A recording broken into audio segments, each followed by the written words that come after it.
Komandamızın adı қалайды?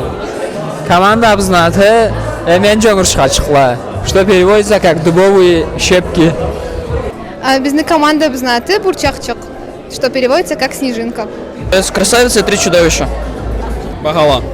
Ну, мы решили скаламбурить максимально с карачайским контекстом и назвали команду «Пролетая над гнездом Кумуша». Өтіп барған ойнауны қалай көресіз? Бек еламат, бек ашқы. Бұл іштеге бек көп қару саласыз да. Аллах күч қару берсін, ішігізден қуандырсын. Жаңылғаным немеді, жаң келгенікті Шта Карачайша болып қор деп тұрайым немеді. Прошлая орысчаны алап кесе кеткенбіз, но интересный в целом. Отлично, все нравится нам. Очень интересно, все ждали.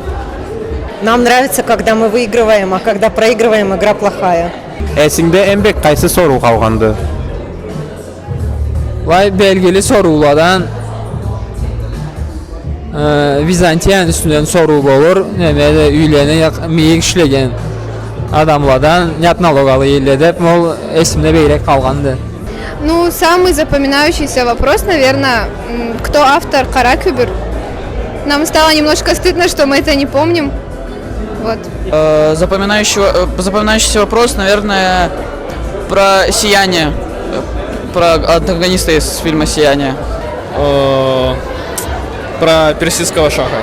Вопрос звучал про то, что написали, что сделали с коробками, чтобы меньше битого стекла было в производстве лобовых стекол Рено. Шикарный вопрос.